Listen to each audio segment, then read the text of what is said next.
something you can't fix. If you can't fix what's broken, you'll go insane. It's Jay and Adam. It's Preview. It's Preview's Fix It with Adam and Jay. Hey, peaches! Welcome to Fix It, where friends don't let friends fix pop culture alone. I'm Adam. And I'm Jay, and you're our listener. Hey there, listeners. Ho there, listeners. Look at those listeners going down the track, Jay. Oh, roll, listeners. That's right. You've all been entered into a racing competition, listeners. That's part of being a citizen of Listeria. Everyone must enter. Not everyone's going home. Everyone races. Everyone races. Everyone. The community days of Mario Kart have merely been training. Yes. It's like Ender's Game. They've been preparing. The goal is forward. That's right. I'm driving the souped-up Subaru a la Brian from The Fast and the Furious. And I'm in the white Jetta from the guy who dies in the first one. Oh, yeah. Remember him? Dude, his Jetta was sweet. It was sweet. His Jetta was... He was not sweet. He was fine. I don't know. He was a nice kid. I still think at some point he may come back and try to get vengeance upon the family because he got left behind. That'd be a hell of a twist. Wouldn't that be a twist? That'd be a hell of a twist. You think it's my man Aquaman? Nay. It's Jetta Kid He's from the first movie. It's that Jetta Kid. And everyone on the audience goes, "Oh, it's the Jetta Kid! Jetta Kid for the win! Yeah, That was a pretty sweet Jetta!" Driving my Subaru called the Blue Shell. Clack, clack, Nancy.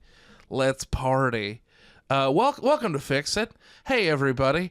I'm Jay. That's Adam. You may know us from the fastest YouTube reaction channel on all of YouTube's Previewed. You may know us from there. You may know us from those guys who changed your oil poorly that one time. That one time. This is our show, Fix It, where every week Adam and I take a piece of pop culture that maybe missed the mark, maybe didn't quite get there, maybe just didn't have enough nos to get past the finish line. Or in some cases, just had too much visual nos and just fire hosed it right into everybody's eye holes. And it was, to all of our glee and laughter. And we fix it.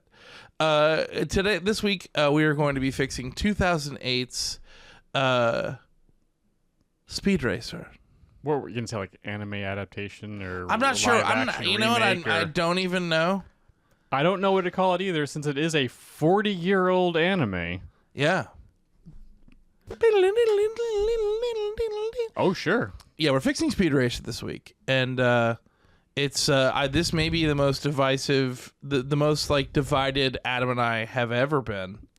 Quite possibly. We've already podcasted about a total of 20 minutes during the week of just talking about it. Yeah, the amount of times that I have said we need to stop talking right now because we're just gonna have to rehash this. We need to stop. Yeah. Yeah, man. But before we hop into Speed Racer, before we hop in the old cockpit. Yeah, but man, before we slide across the hood of the car, I was gonna say the front of the hood. Yeah, that's the term. We know cars. Yeah, the radiator put an egg in it. Yeah, radiator put an egg in it. Yeah, there's a hole in the radiator. Put an egg in it. Look at you live 50 miles. Yeah, man. Anyways, this is normally the time of the show where Adam and I just kind of check in with each other and see how we're doing. The problem is that we've been spending so much time together, and our schedule has pretty much been exactly the same. Hasn't it? It really has. I mean, Brian had a point. Brian had a point that maybe this is just kind of how we do it now. He's like, you need to stop telling people how you used to do it. Because this is how you do it now. Because I'm tired of hearing about the same stuff. Yeah. But this is the time where Adam and I just kind of check in with each other in a segment that we call Roll for Convo. Our producer Brian, our lovely, sweet, and handsome producer Brian. Hopefully he survives Tears of the Kingdom release. He may not. Oh no, he just may. He may be completely lost in that just sauce. Dehydrated and just kind of turns to dust Yeah. in front of the screen. Yeah, he might turn into like a Ganondorf mummy Oh my god! right in front of our eyes. Oh no! Who's to say? Who's to say? But he will go gleefully to that end. he does worship the dark comma, Jay. Yes, indeed. Or so I've heard. Brian provided us with 20 different conversations, and we roll a 20-sided die, as we are the coolest boys. Oh, we're so cool. And we have a little chit-chat, and I rolled a 6. A 6. Okay, 6. Your all-time favorite movie and why?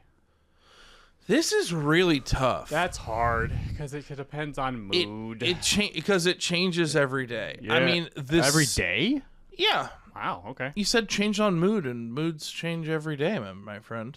Do they? Yeah, but you. I'm just kidding. Yes. Yes, they kidding. do, Adam.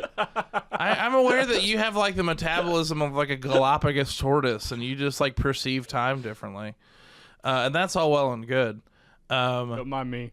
I think, honest, if I really truly had to, if you put a gun to my head and I really had to pick, my favorite movie is Willy Wonka and the Chocolate Factory. Really? I love that movie. Why? It's. I mean, I understand why you would like it, but like, why is that your all-time favorite? It's so just dark and macabre. Oh, it's absolutely the exact opposite of that.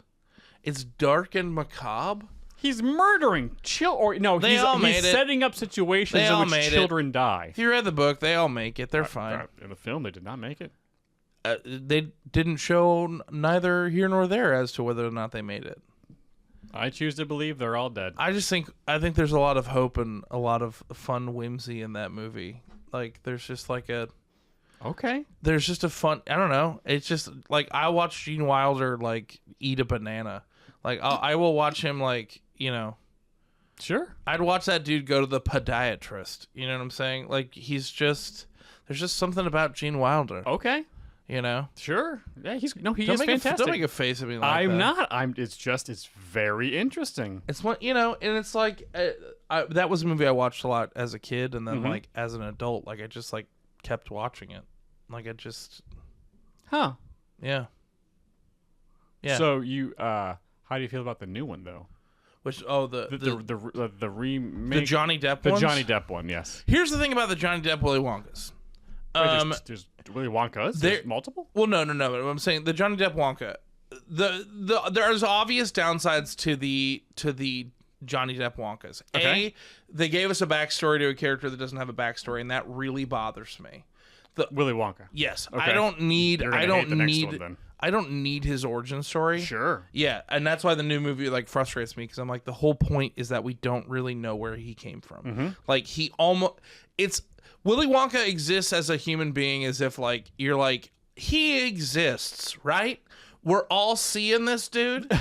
I'm just double checking because maybe not, but like but I will say the one triumph of those movies is that the new Wonkas, all of the stuff leading up to them going into the factory, all of the Charlie and like his family, and all of that setup is actually better than in the original movie. Okay, in my opinion. Why? It's more accurate to the book. Oh, it sets up thematically things a little bit stronger. Is it a musical? No. Okay. Well, I mean, the Oompa Loompas have songs. Oh, sure. But it just sets up Charlie better, and it's just a little bit more book accurate, which I appreciate. Oh, okay. But once you go, it's like the movies are the exact opposite. In that, like the original movie, it's like all the stuff leading up to getting to the factory is kind of like, it's like cheer up, Charlie, take a hike. You could huff my butt, cheer up, Charlie. That's the worst song ever. It's terrible. It's and then we went to go see it on Broadway, and I was like, and then they kept that song. I was like, are you high? What's wrong with you people? You had the chance to cut the worst song and you kept it? You just made it all the way through previews? I almost wanted to walk out during that song because I was so mad that they had included that song. And here's the thing. You can include that song, but make it better, and they just kept it exactly the same. Oh. I had to take Cheer Up Charlie to the Dome once more in a different format. How dare they? Bruh. I said good day, sir. all that stuff is just like not very good. I mean, Golden Ticket's great. It's a good song, but like you just don't get like a sense of like you don't get a true sense of like who this kid actually is. Okay. Whereas in the new one you do. Who is this kid? He's Charlie. He's a good boy. Is he a kid that would eventually grow up one day and make a train that goes around the world and to keep humanity alive in the face of a global climate change? Whatever it takes to survive, Lashy. Okay. Whatever it takes to survive. Do you know what I'm referencing? Snowpiercer. Yeah. Yeah, everyone thinks, yeah. I know. Okay. I've heard that rumor. Okay. And I reject it. Oh, okay. But I don't even reject it. Oh. I think everyone on Snowpiercer is real ungrateful. Oh. Well, I mean, I think that's kind of the point of the movie. Get frozen to death, you know? I think everyone... Let's all sing songs. It seems like at the end of the movie, everyone does freeze to death. Yeah. Whoops. Oops. Oops all berries. Oops all loompas. What's your favorite movie? Well, for Star Wars, it's New Hope. Oh, okay. Yeah. That is... I'm going to have two number ones. One is, like, what's the core of Adam is Star Wars. Yes. Because that was as I've mentioned before, that the hero has the hero of 1,000 faces. Yeah, it's like yep, all the stories are basically the same. Yeah. But like Luke Skywalker was my first hero. Yeah. So like it's Luke. It's always Luke. Mm-hmm. So like that first adventure was like that is the core of what Adam's my personality is set up around Star Wars being the core of it. Yeah. But really as like an adult now, like a fully formed person who's been through a whole bunch of stuff, it's the Scott Pilgrim versus the World. Okay. Because that movie is like sees me as everything I grew up with, all the video games, all the anime, all the aesthetics they put into it. But also Scott's journey is. We remember we watched it again. Rewatched it we recently. Rewatched it, yeah, and I was like, I really truly appreciated it even more, like because I had a similar journey of just growing up, maturing, understanding relationships, how to be like a good partner. I was like, oh yeah, and realizing that sometimes you're actually the bad guy. Yeah, that's you can tell a lot about someone's age when their response to Scott Pilgrim, when they're like, I'm like Scott, I'm awesome, and then like 10 years go by and they're like, I'm like Scott, I hurt a lot of people along the way. Oops. I made some mistakes. Oh no. I mean, if we're both naming two movies right now, my other movie is very similar to that, but totally different. And then my other favorite movie is High Fidelity. Oh, a movie I still haven't seen yet. Dude, I'm telling you, man, it's the same idea. Mm-hmm. It's like it's when you watch it as a younger person, you're like, I'll never do that. And then like you get older and you're like, I have 5 people I really should apologize to, but I don't realize it. Oops. Oops all loompas. Yeah. Yeah. What is it about men that really love like a coming of age, like a man coming of age through like relationships and kind of failing miserably, but like heroically miserably? What is it about that that's so appealing to men? Well, I think we all are delusional in some respect that we think we're always the hero. Yes. So seeing that reflected in the stories we gravitate towards makes sense. Yeah. And no one's really good at relationships off the bat. No. Because it's a learned skill. Yeah. It takes a lot of effort and failing to... It's also like, there should be classes in that. You know, there are in some European countries. I think like Sweden has like actual like kids. They take classes of like, this is how you communicate in relationships. This is how you have like interpersonal relationships with people. Just people. Yeah. This is how you interact with other humans. Yes. And I was like, oh, common courtity. I would have loved to have that because I don't know. I still have a problem with it, according to some. I didn't point that out originally. I'll have you know. I'm not going to tell that sweeping story on this podcast. But it was the most bewildering train ride of my entire life.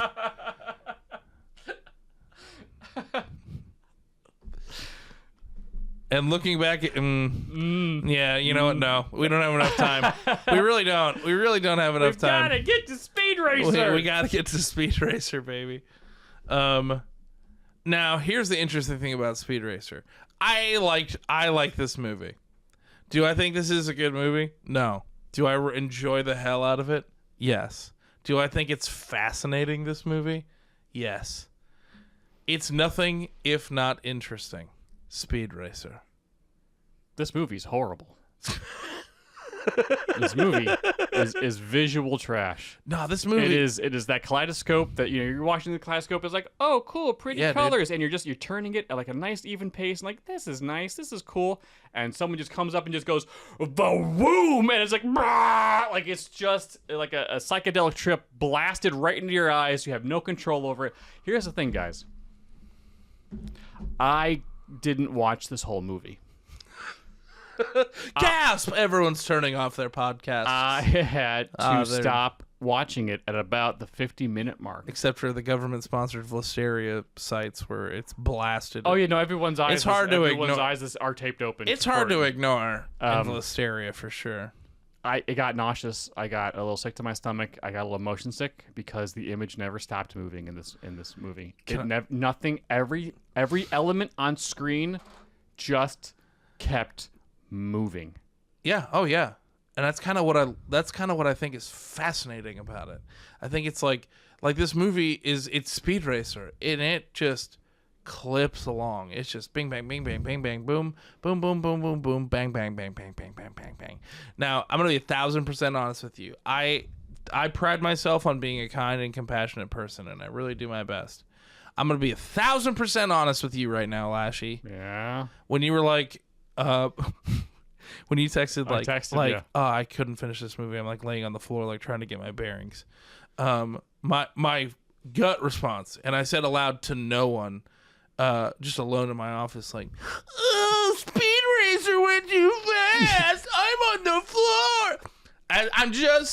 I'm just being 1,000% honest with you. Sure, speak your truth, Jay. But I think we've been talking about this to some degree, and I think we nailed it in that you were just like he was like, Adam was like, you have attention ADD, like you are neurodivergent. This movie moves at a clip that I think your brain moves at. So I think your brain has the ability to process these things as quickly as the movie gives them. And I do not have that ability, and that actually makes a lot of sense. Yeah, because when the movie, well, you know, before we really dive into this, I think we set up the parameters. We need Brian. We need Brian because you really liked it. Absolutely. I did not enjoy this trip at all. I wanted to get off the ride as soon as possible. Yeah, and you know I love you, right? Like I would never, I wasn't trying to be like I wasn't. I mean, if I was being a bully, I would have just called you and been like, "Oh, you coward! Speed Racers, too fast. Can't go fast. Little can't go fast."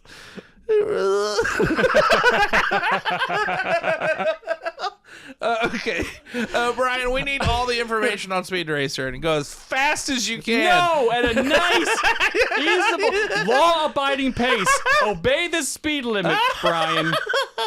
Brian, why don't you roll that beautiful bean fun fact footage? Thank you, gentlemen. Producer Brian here, and today we're trying to fix 2008 Speed Racer. Written and directed by the Wachowskis, it stars Emile Hirsch and Christina Ricci. It cost around $120 million to make and made $93.3 million.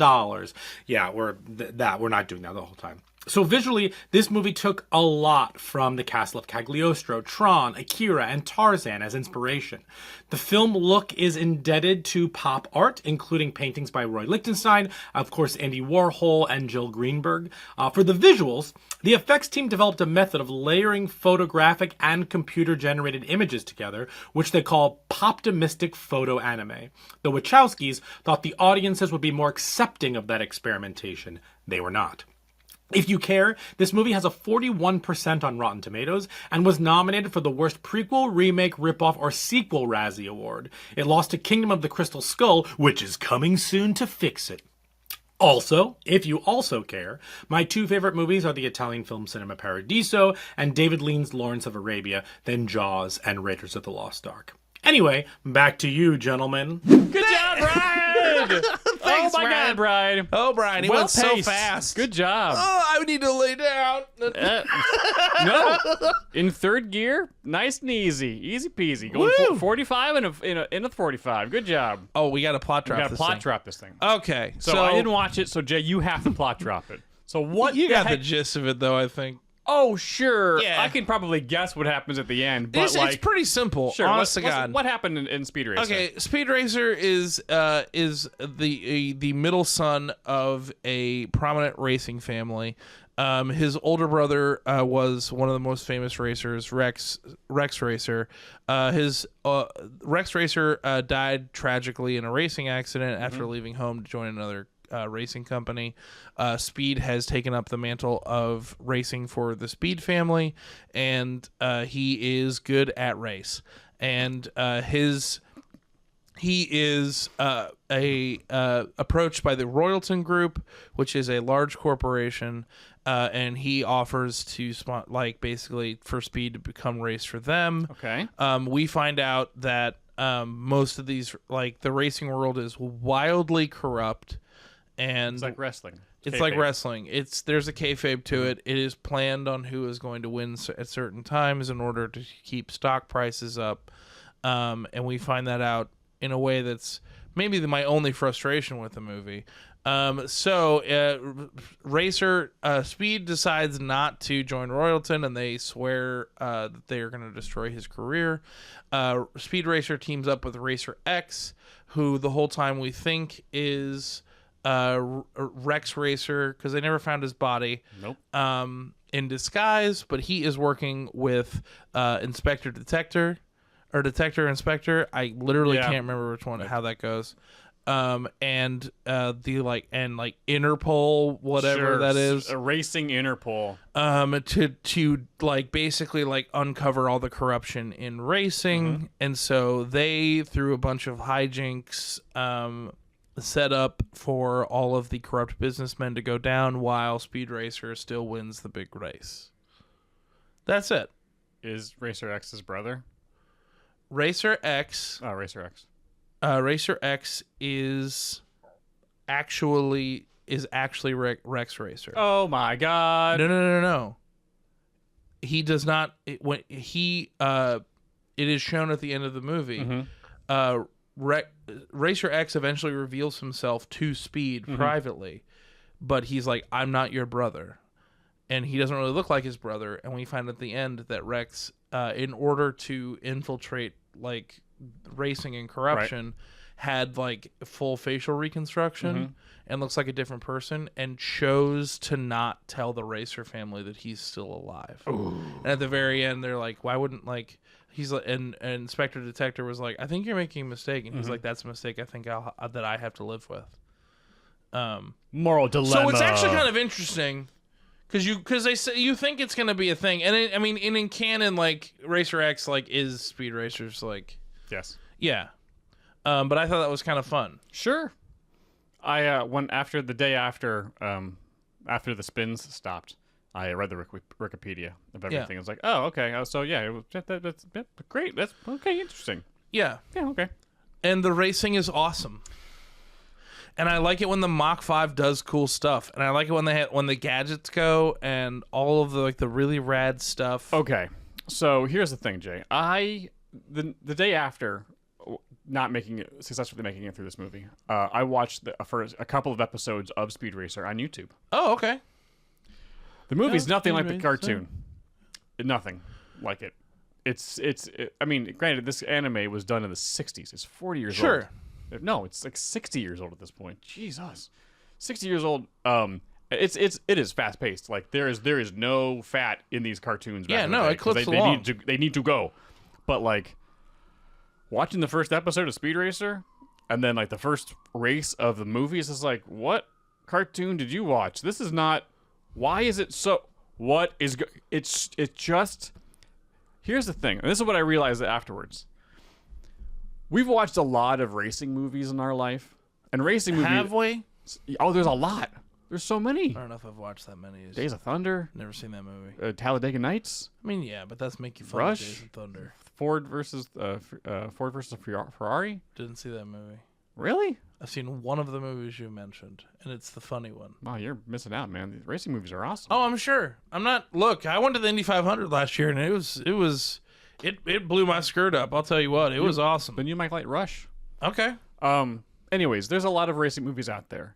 There is a dialogue of racing movies of like how, of how we cinematography of racing films. Okay. I don't know what the Wachowskis were thinking when they made this movie, because like everything They wanted to make a live action cartoon, and they achieved it. to the detriment of the story. Because the story, this is from my perspective, the story is decent. Like it's a decent story on paper. Yeah, it's not bad. This is not bad, but it's so hyper, and there's so many flashbacks. The movie does not stop ever. And remember, this is supposed to be a movie for general audiences, not a 2-hour cartoon. Oh, okay.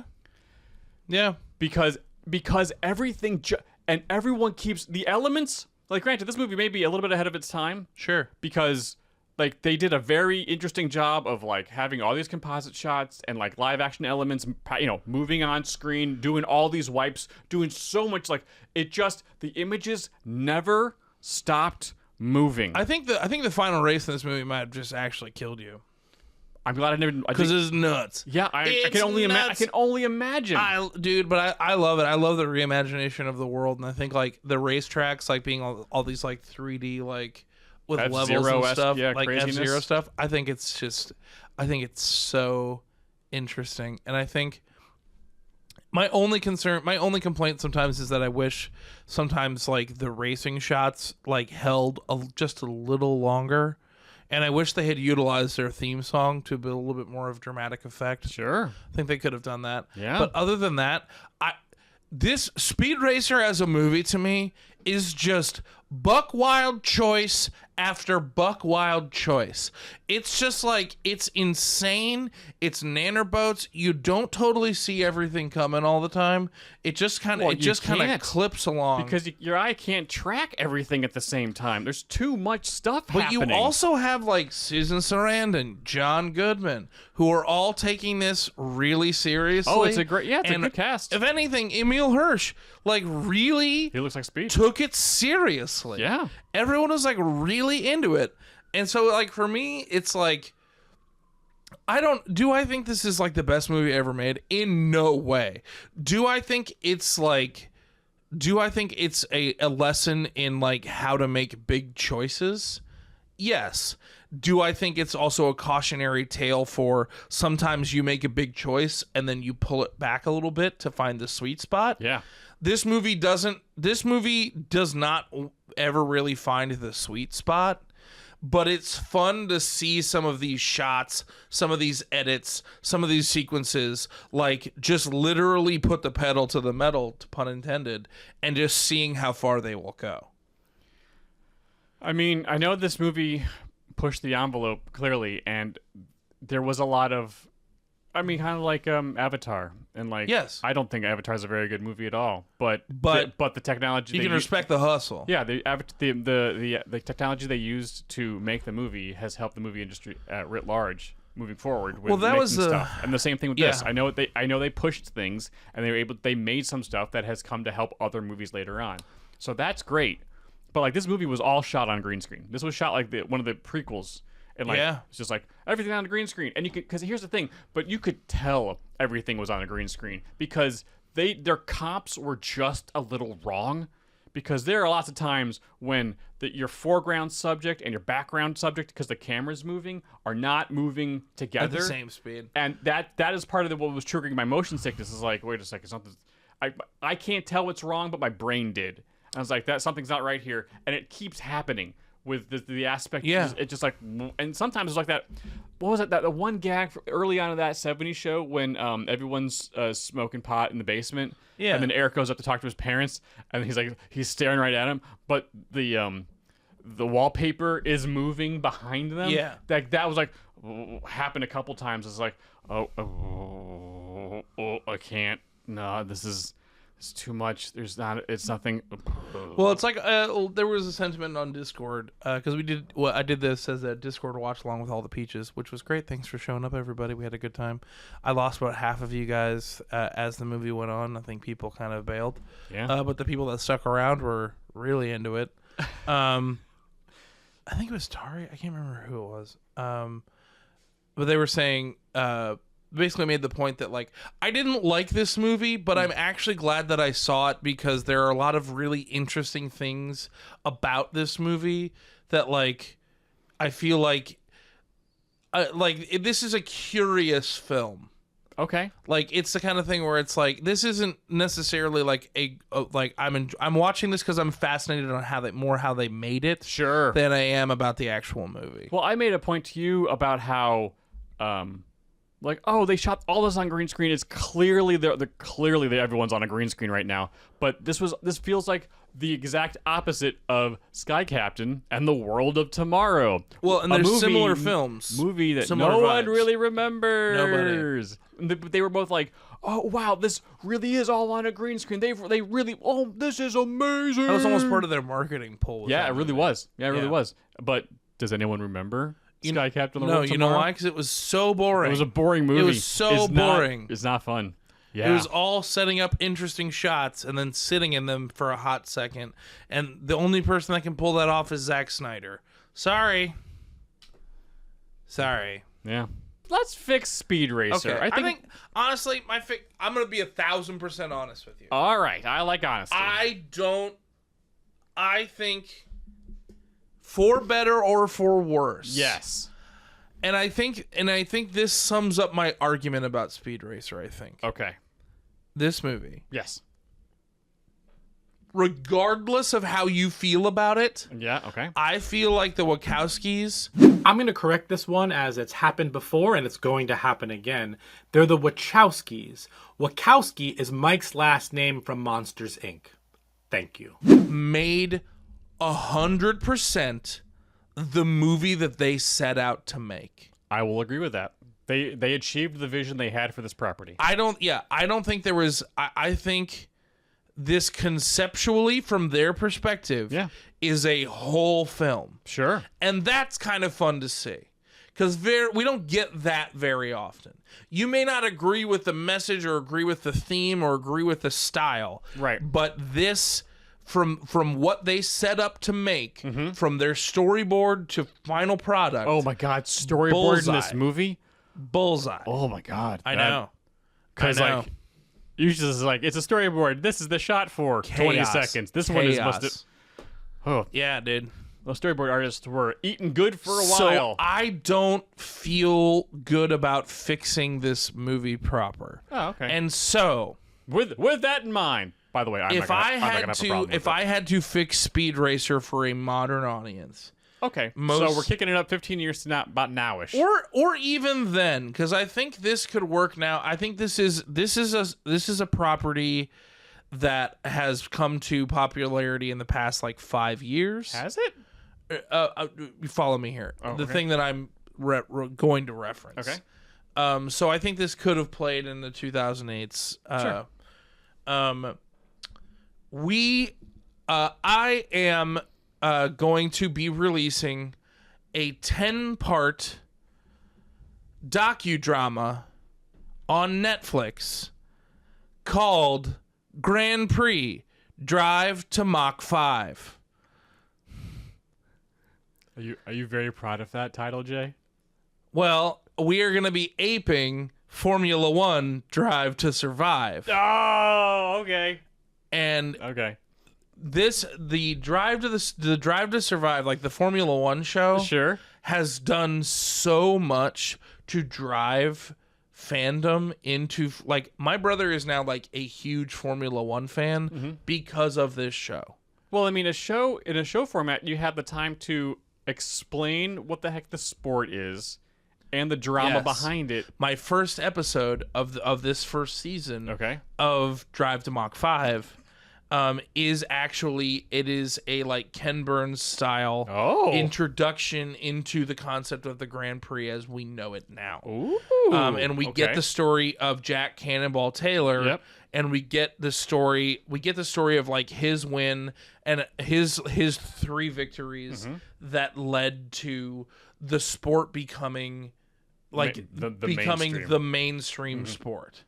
And as we go through all of these different episodes, we can focus on different storylines. But like I think our main gaze is going to be the Speed family. Yeah. And I like the idea of them being interesting because we have all of these different racing teams of these that are these huge conglomerates. Yep. And then the Speed family is kind of the mom and pop underdog team. And they've never been very, very good. Nope. Except for his older brother Rex, who died tragically. But he died tragically racing for another team. Oh, yeah, he did. And so this first episode is kind of is about Rex. Yeah, sure. And about like how him dying, and the Speed family is trying to honestly, they're trying to build their brand back up. Yeah. So we're starting with a speed racer at the beginning of this like docuseries that hasn't been tested yet. Like Speed's like, I'm the new racer for Speed Racing for Speed Racing, and it sucks that their names are what their names are, because it's very confusing. For Racer Racing? Yes. I'm the new driver for Racer Racing. Yes. It's Racer Racing. That's not the Wachowskis' fault. No, no. That's just bad translation. Oof. And like this first episode is like kind of dealing with a young racer who hasn't tested himself and is trying to live up to his brother's legacy. Sure, yeah. But the fun thing about the show is that like we're getting all of the background, but then we're building up to a race and we get to see these races. Yeah. Because like honestly, like I want to see these races as much as possible. I want to see Speed like get into some trouble here. I want to see it like not work out. Well, may I interject real quick? You are telling the story in a Ken Burnsian style. Well, the opening is Ken Burnsian because it's like the history. Sure, stuff. but is this docuseries told linearly? Linearly? It is. I will phrase it thus way. It is. Have you seen the F1 show at all? No, I haven't. Oh, dude, it's really good. I've heard it's very good. It's like they will tell the racing is linear. Like every episode like has one or a couple of races in it. Sure. That's going through the season of racing. Right. But each race is kind of like the storyline that they're telling is kind of framed from a different perspective. Each race. Kind of like Welcome to Wrexham. A little bit, yes. Yeah. A little bit, yes. Leading up to a match. So we get a speed racer who is trying to prove himself, and our third episode, we like the kind of the cliffhanger of the second episode is we get like Speed is like starting to get better and is starting to get so we're starting with Speed not being awesome and winning that race. We're starting Speed is like his first race like ever. Almost like his dad doesn't want him to race because Rex died. We're getting that stuff. Okay. You know what I'm saying? I feel like as much as I liked how this movie had a pace to it, I like the idea of like we can take the pace was just go. I like the idea that we can spend some time with this and be like, because also like I'm keeping the same cast. Sure. Because like John Goodman as Pops is like he's great. So good. Yeah. And like we can have some really dramatic scenes between him and Speed being like, I don't want you to end up like your brother. And he's like, Dad, like this is all I've ever wanted. It wasn't even really about Rex. Like Rex was like part of it, but like, and I love him, but also I think you named me Speed. But I also think I'm better than him. Quick question. Yeah. What are you doing with the monkey? Monkey still in? Chim still in? Yeah. As like a live action monkey? Yes. Okay. How dare you? Okay. We're getting rid of Chim Chim? Yes. No. Hell yeah. What? Oh yeah. Absolutely not. How dare you? Get out of here. It's a speed racer. You have a Chim Chim. Get out of here. You can't do Speed Racer without having Chim Chim. Watch me. Watch me. I'm not saying he's a main character, but Chim Chim's abound. You know, he's out there. You know. Chim Chim doing Chim Chim things. So the third episode, we get Speed Racers like. Actually, no, sorry. Third episode, Yes. we meet Racer X. Oh, okay. And is he like in the shadows? Like it's this kind of like just like the X is the highlighted or whatever, but it's like his face is in the shadows. Sure. I mean, this is a documentary, so it's probably just him just being like, and then him being like, you don't want to let anyone know who you are? He's like, it's like part of the gimmick. Okay. You know, it's like there's like a business side to it. Sure. But we get Racer X, who enters in like kind of like he enters in late. Sure. He Yeah. enters in just late enough that if he wins enough, he could make it to the finals. Oh, okay. Like he could win enough points. So Sure, it's like sure. a whole thing. Oh, where I see. We learn about the I point see. structure I of see. the Grand Prix. I see. Because being like, like he's like he shouldn't be allowed in, and people are like, no, well, like technically he could. Okay. Late to the whole season, not just like this particular race. Yes, I got yes. Again, like every episode is like kind of a couple of races. Like we're doing. This is a whole season of Grand Prix. Vroom vroom. So we have Racer X, who's like actually winning and doing really well, but then we kind of get like the questions of Racer X, like everyone's kind of being like interviewed about Racer X, like I don't know like who this guy is, and like it'd be more fun to build it up a little bit more. Of course, yeah. But then we find out in the fourth episode, because Speed is in the race of the third episode, Racer X and Speed finished first and second, and it's like a really, really like televised race because X gets first, but Speed gets second and almost beats him because it's like turned into this rivalry is turned into like it's turned into like the season. The selling point of the season is like watch these guys and go back so and Speed forth. starts getting approached by all of these other racing companies and big conglomerates and things, and so we start to learn the inner workings of like the business side of the Grand Prix, which from a mundane documentary perspective, like would be very interesting. Yeah. But then we also like the second half of this episode, we start to see the seedy underbelly of Grand Prix. Okay. And then we find out that Racer X is working for Inspector, detector, and racer pole, whatever the hell the organization is. The ICB, something like that. Fifth episode, we're dealing with we're getting more races between Racer and from Speed and X. They're finishing first and second. It's all sorts of fun. But fifth episode, we talk about like just like the tech of cars, and it's like it's a Sparky centric episode. Ooh, Sparky. Yeah, that's the guy's name. And we learn about like how Pops has been running a mom and pop racer operation, and like how they've afforded how they make it work in this world of all these giant conglomerates. I'd be fascinated by that. Yes, I'd be fascinated by that. How do you keep the lights on? And then we meet some of the larger conglomerates, and like we can get like kind of the Wrexham thing that was a little bit, not a little bit, way over the top, but like but all the devices that go on cars, because I think we exist in a world in which like the trips and traps and all the fun gadgets is just part of it. Oh sure, but in the movie it felt more like, what was that Hanna-Barbera cartoon? It was something Cannonball or Wacky Races or something like that. Wacky Racers. Where all the Hanna-Barbera characters were murdering each other through the every day after school. Also in this episode, we meet, just because I think this would be fascinating, because in the Speed Racer world, it's probably a big business. We meet like the person who is in charge of like creating the aesthetic of a lot of these cars. Be like, oh well, he's a snake man, so he's got snake car. You know what I'm saying? Like design, like the what's her name from Incredibles? Like she's Edna Mode, yes. Yeah, Edna Mode, like the Edna Mode of the Speed Racer world. Be like, oh well, the Mach 5's like classic, so like Speed, where he wears the ascot. It's a classic look. It's clean. They don't hire me for my services, but honestly, they don't need me, honey. Like they know exactly what they're doing. But Snake Racer Man, X, Racer X. Oh, I want to take a look at that. That whole thing needs an entire rebrand. Like, it's so terrible. You know what I mean? That shit's good. That's good. That's fun. That's fun.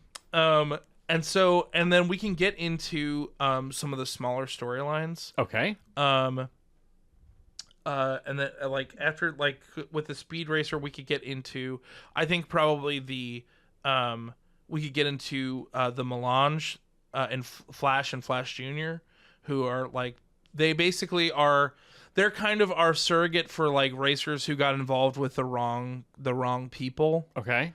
And Flash, who raced in the Melange originally, was like kind of taken out by mobsters, and so his younger brother decides to race in his stead. Okay. But in kind of in a Racer X format, like kind of like incognito. Mm-hmm. They're like, everyone's just driving incognito now, and so that kind of like leans into like Racer X can kind of get involved there, and we kind of start to see like the mob and corrupt government and corrupt capitalists like involved in racing, and so like the Melange like trying to race and destroy the Three Roses Club, which is from Speed Racer, like that's the thing that kind of starts breaking that story wide open a little bit. Okay. And then in a true like mundane documentary format, Sure. like it doesn't necessarily land like with like any kind of. Throughout the documentary, it becomes clear that corporations are fixing some of these races and that there's a lot of corruption. Mm-hmm. But in true documentary format, they're just like, there's really nothing we can do about it.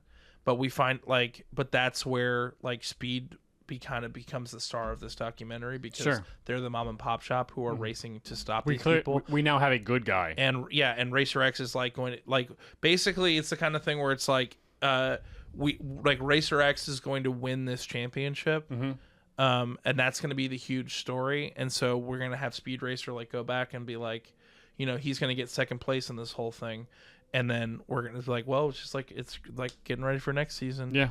And then like that's kind of it's like, because sometimes you watch a documentary and you're like, oh, this fucked up stuff is happening, and then the documentary is like, and nothing changed. Womp womp. What are you gonna do? What I'm saying? So like we're gonna see like a lot of cool races. We're gonna world build this a lot more, and we're gonna open ourselves up for like more fun storylines. Sure. Like down the line, Yeah. and like more racers, and like once we like build this world out. But also like I kind of just like I think that's what I liked about the Speed Racer movies, that I liked the world that they'd built a lot. Sure. That I kind of just wanted to spend more time there Okay. instead of rushing through it. And because the movie did, it didn't stop, couldn't stop, won't stop, because it just kept putting stuff, and then we're racing, and then these guys got these weapons in their cars, and they go and they blow it up. Oh my god! Then there was no time to. There was rarely a time in the 50 minutes I was able to watch and sit through. There was rarely a scene where two characters just kind of sat and talked. Everything else, I think there was one scene between adult Speed and Trixie. Yeah. And then other than that, like for the most part, everyone was walking, everything was moving, and sometimes it was the background. So like when it shouldn't have been. Yeah. So like it didn't. Yeah. That sounds great, dude. I'd probably watch that. That sounds fun, doesn't it? But would most of that documentary kind of still be in the same hyper cut, or is it more of a documentary thing? Because you just like the Wazowski's choices. I think you keep it in the same color scheme. You keep it in the same Nanobots Insane World. It's just like, but the color scheme was all right. But the shots are so mundane. Okay, yeah. You know what I'm saying? Sure. Like, yeah. I feel like that is like, if the original Speed Racer movie was a movie full of just like buck wild balls to the wall choices, that's even more buck wild of a choice to be like, oh, like we're just gonna like sit. But we can present this to you in a way that like you can, the buck wildness of it all is forefront, not the 18 hypercuts we made to show you the buck wildness. Okay. And I think like the second season would feature the next season of the race and the show, I think would deal with the integration of the GRX engines into the GRX engines from the show. I didn't get that far.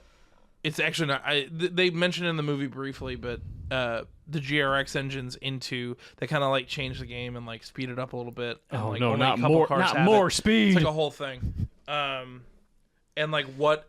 And because like the corporations are like really pushing this engine, like how that influences these races, and like is the GRX engine like too powerful for these cars? Like is it killing people? Like do they care? Like there's a lot of driver safety and I think like we can like kind of like slowly expose this stuff. Oh, I see what you're. Oh, that's very good. Because like the thing is that like everything like the thing is like Speed says no to his contract and then he's like, I'm going to tell you every evil the thing. most evil. Get out of here. I was like, whoa. Why would he tell him this? Why wouldn't he just have Speed Racer quietly killed and move on? He has a museum to why corporations fixing races like in his office. Like, sir, your cardboard cutout budget is entirely too large. But yeah, that's kind of my vibe. That sounds. I think that'd be way more fun. Much easier to Because I don't digest. think you need to change this movie in any way. All right. I'm glad you were able to handle it, Jay. Yeah, Good job. I know.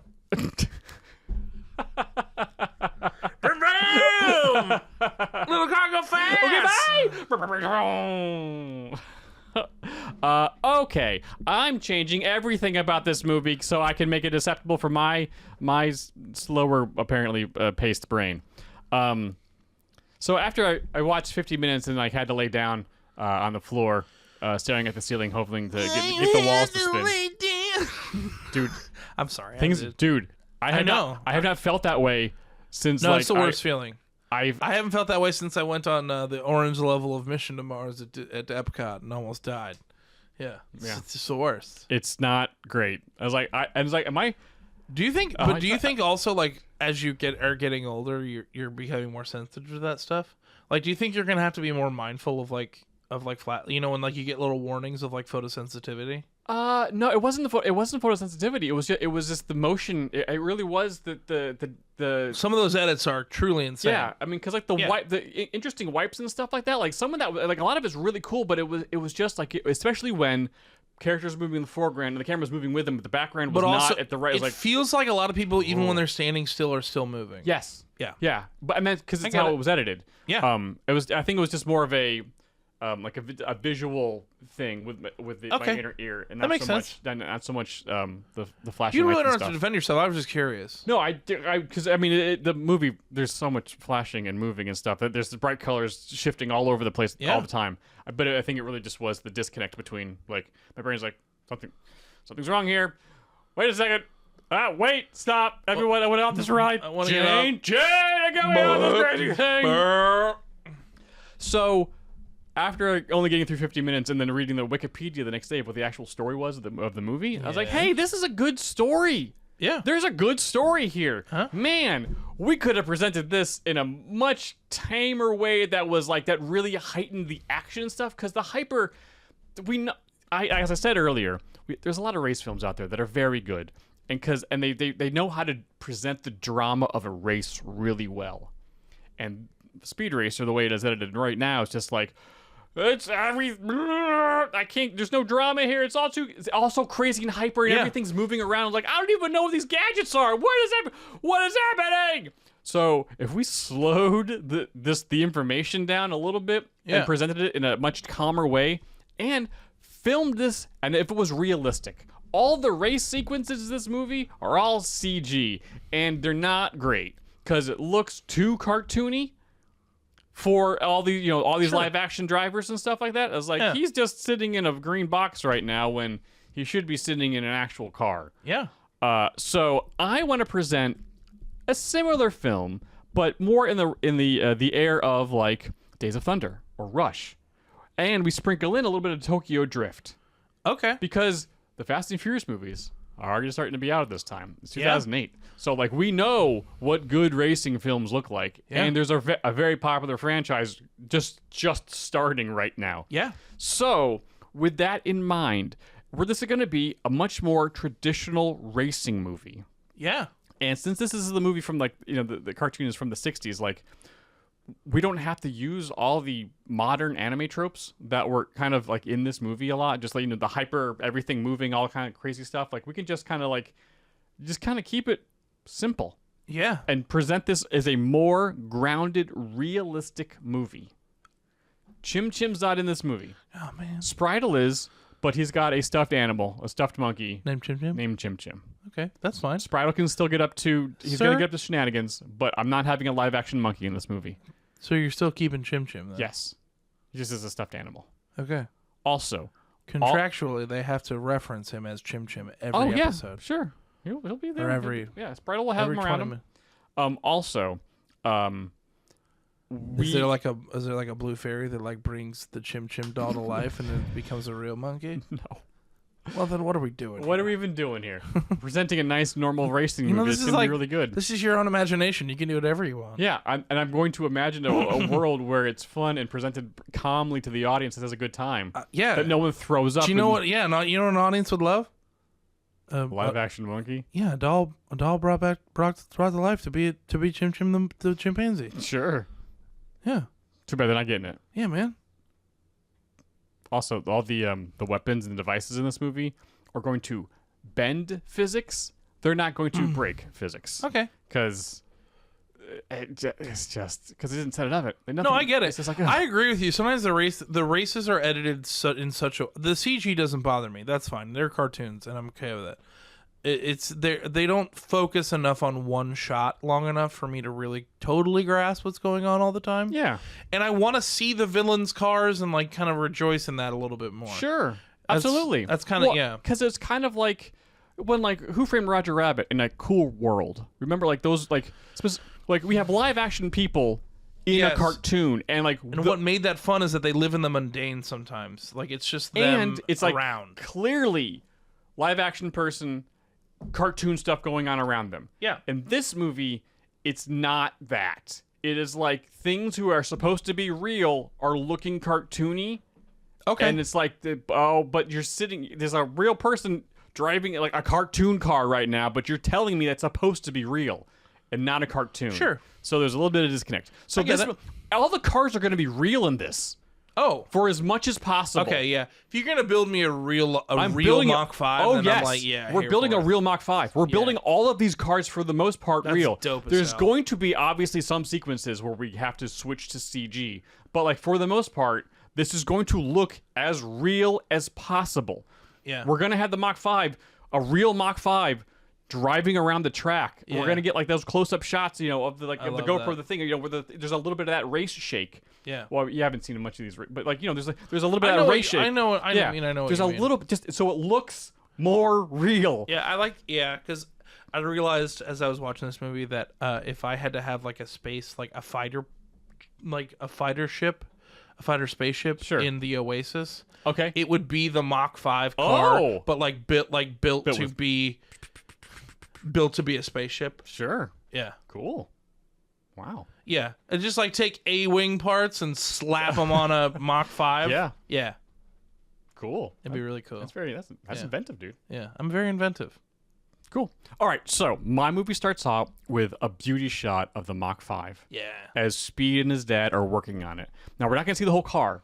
We're just gonna see like bits and pieces. Okay. But you know, like kind of like how Dom was walking around the Charger in the first Yes. first movie. Yes. So like you know, they're and through this we're gonna learn about Rex died earlier. This movie is going to be told in a linear fashion. Sure. So there might be some flashbacks, but for the most part, it's just everything's going chronologically forward. Ooh. So we're gonna learn about their relationship. Rex dying in the past. We're gonna meet Trixie and Spritle and Mom and Sparky the mechanic. I didn't forget his name, so I just had the mechanic. But Sparky. Yeah. And in this scene, as they're working on it and getting ready for the first race we see, which is like the first kind of also could be the same first race from the movie, not on a hyper crazy made up map. Like no, this is going to be a normal, realistic race. Sure. But we can see the Mach 5 is up on those struts. The struts that are in the car itself, the telescopic struts. The ones that make it jump. Yes, it's on that because in the cartoon, that's how they work on it. Yeah. Because it just goes up. Boop, boop, boop, boop, boop. So we're already introducing items into the movie as we're seeing these beauty shots and meeting our characters and stuff like that. So Speed goes in the car and starts his first race, and this is where we see like the first shot of the Mach 5 driving. And the first 10 minutes of this is going to be this race, and Speed is very good. Yeah. So he's going to win this race, and he's going to use those telescopic struts to jump over a crash towards the end that helps him win the race. I was like, oh, and that's all we're going to use. We're just using it once to show, like, the thing you just saw, is not being used in the race. Haha. So this might be the first CG shot. But, like, all this is, like, you know, the camera is low and it zooms past. Like, it's all those really cool shots from the racing films. Little car go fast. But now you're really going to get a good sense of how fast his car is going because it's like a real car driving past a camera. Yeah. And it's good. And then the Mach 5 looks slick. Yeah. It's a good car. So it's like, this is amazing. Oh, this is really cool. So, after the race, Speed starts getting attention from the big corporations. The same basic stuff happens here. Totally. He goes up, he gets like, and again, we can see the mega corporation, we can see the racing team, we can have all that, like, you should join our team. Look at all the cool races we have, blah, blah, blah, blah. But in a more realistic environment, not just a giant cartoon, massive cartoon not city. Willy Wonka's chocolate factory. Exactly.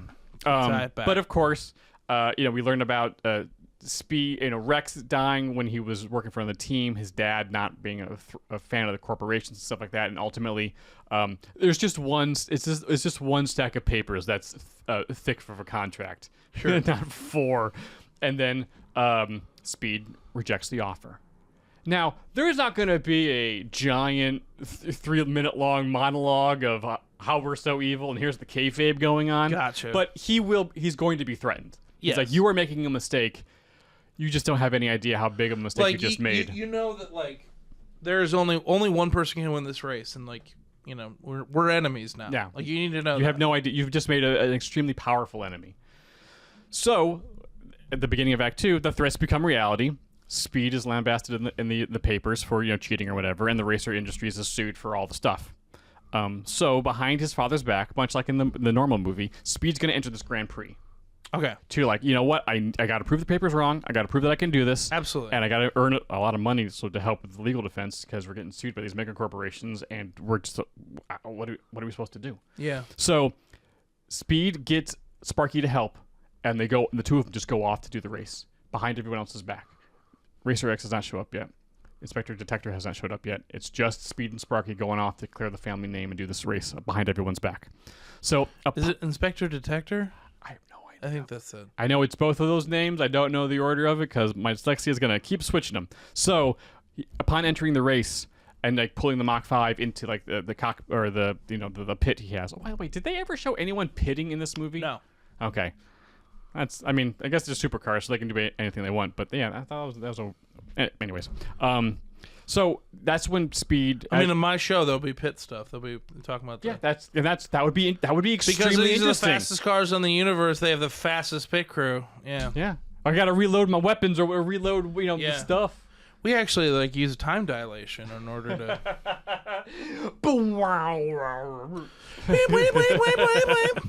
So when Speed shows up to the Grand Prix, that's when he gets approached by Inspector Detector, and he's like, "Hey, we heard about what's going on. We know that there's more going on to your family being sued and you being lambasted in the papers. Like, we are." And Racer X is not with him. Lambasted. You know that, right? Lambasted. What am I saying? Lambasted. No, lambasted. Yeah. It's like a nice basting. Lambasted. Lambasting. That's the secret to perfect turkey on Thanksgiving. Lambasting. You got to make sure you get lambasted every 45 minutes.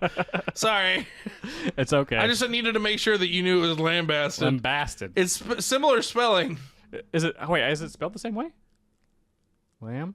Yeah, I think it's lambasted and lambasted. It's the same spelling. That's what I guess. That's why I needed to clarify that you knew that. Basted. Basted. Stop it! Stop. Lambasted. Oh man. Lambasted. Now all I can see is the Mach 5 driven by a big turkey. Okay. So Speed gets approached by Inspector Detective and he's like, "Hey, I'm looking for evidence for this, kayfabe stuff that we expect going on and is probably happening. We want you to win the race. So here on the DL, like, we're gonna help hook you up with some more stuff for the Mach 5 because this race is and because we can learn a little bit more about the Grand Prix back in the day, how these devices started showing up in the race. You're putting Racer X in a sequel, aren't you? No. Oh, okay. So. But we're going to get those, we're going to see those items installed into the Mach 5 in much like a Bond Q scene of like, hey, these are what the buttons do, and we're going to see the things pop out, the tires, we're going to see it. That's all the fun, that's the fun stuff, man. That's the fun stuff. Again, physics bending, not breaking. Sure. So, and this, of course, with the bad guy stuff as well. So, we get the first race. And the race, or the first leg of the race, because the Grand Prix, takes place over about amount of days. They got to go across, a large swath of the country. So in this first day, as Race is driving, this is when Racer X shows up. This is the first time, and we're gonna meet him as oh no, Racer X is here! Ah! And like Speed's like, wait a second, is he helping me?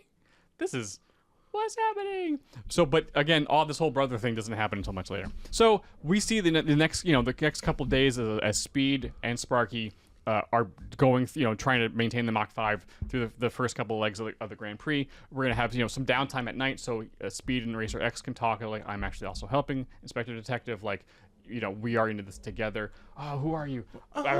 This together. Speed Racer, Racer X, and my best friend Sparky are all in this together. Hey, there's Chim Chim. He was brought to life by Blue Fairy. No. He is Monkey Pinocchio. It's upsetting. He's got teeth. And when he lies, they get longer. He's all in this together. Spritle, ruins the secret because he's watching the Grand Prix and Mom and Dad find out.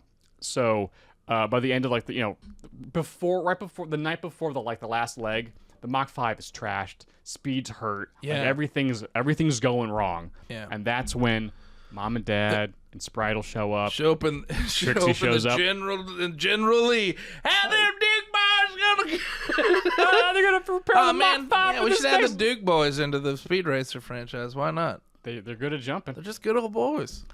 They never mean no harm, Jay. Yeah, man. So we have that the real big, the family coming together moment at the beginning of Act 3. Just like, we should have done this without telling us, like, thank you for trying to defend your family, but like, we don't want to lose you. We lost Rex, all this kind of stuff. And of course, Racer X can be there, and kind of like, wait a second, why is he still in this, hanging out in the shadows with just the X showing up in the light? Like, that's kind of weird.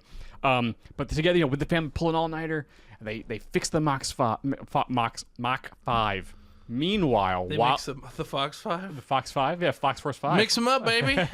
But while they're fixing the Mach 5, Spritle, dragging on his little Chim Chim doll, goes... Makes a wish. He does make a wish. He goes and messes with the other cars. Because that's what Spritle does. He just gets up to no good. Yeah. His childish hijinks end up getting a lot of people killed. Or just really hurt. Okay. You're right. But of course, all fair in racing and war, I guess. I don't know. But they fixed the car. They're ready to go for this last, the last leg of the race. Spritle's messing with these other cars because he kind of knows what's going on. He's young enough to get into trouble. He knows enough to get into trouble. And thankfully, he used that information for the other cars, not the Mach 5. It's dramatic. It's all the stuff. All the things coming together. All the cue items that were put into the car getting used. Like, it's really cool. Again, but realistic. The cars are driving past. Things are like jumps are happening, but they're real cars. This is a very good car stunt movie. Okay. So eventually, Speed believes in the heart of the cars, and Racer X drives so fast that he brings Chim Chim to life. I brought to life my Oh man, he drove so fast he hit the wish force and turned Chim Chim into a real chimp. Racer X, lets him drift off of him to get the win and stuff like that. And in doing so, and getting that win, they are able to crack open the kayfabe stuff. Yes. Which they did in the movie of being able to see someone who was hooking him or whatever from below. But there's some event that happens towards the end of the race that's very dramatic that allows people to see wait, what? It cracks the facade eventually. The facade. Yeah. That's all. We don't need to be outright just wait a second, what's going? Oh, wait a second. But it's real to me, damn it. No, actually, it's not. It's all kayfabe. So after the race, Speed wins. The family, gets the money and also the reputation of hey, wait a second, maybe Speed's actually a good kid. Haha! The papers, turn once again yay, Speed Racer, the future, racer of the future.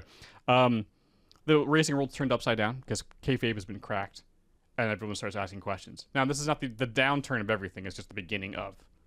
We're reorienting the racing world now. Speed, of course, then asks Rex, wait a second, are you my brother? Because in those last moments, in that last leg, he pulled off a couple things That was because The only other person I've ever seen do that. to be able to do that, Or like the only person that knew I was going to pull my e-brake at that moment in order to would have been my brother. yeah, because he's the one that taught me how to do that. Yeah. yeah.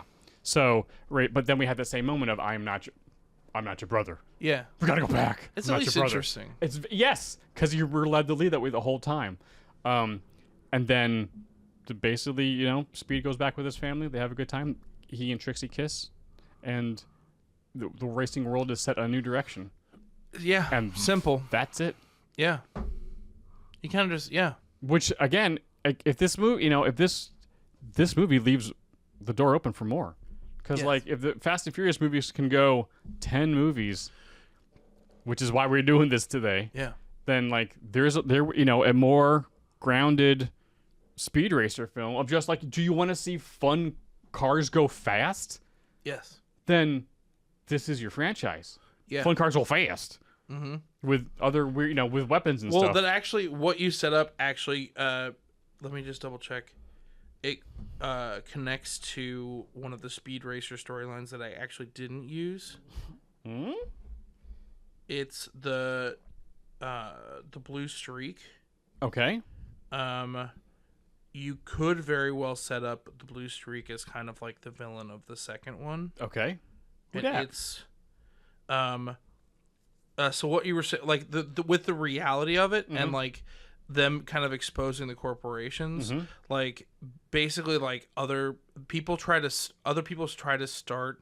The danger is that other people try to start to like take over like the Speed Racer model, where it's like mom and pop, like people are build their own engines and building stuff. their own engines and stuff, and someone builds the Blue Streak, and they build it like basically the people are building dangerous cars, and I think that would actually play better in a more realistic setting, because the Blue Streak inevitably builds an engine that's powerful enough that it grants a wish to the driver. What? And he brings Chim Chim to life. And we find out that the Blue Streak. No, we're done. No.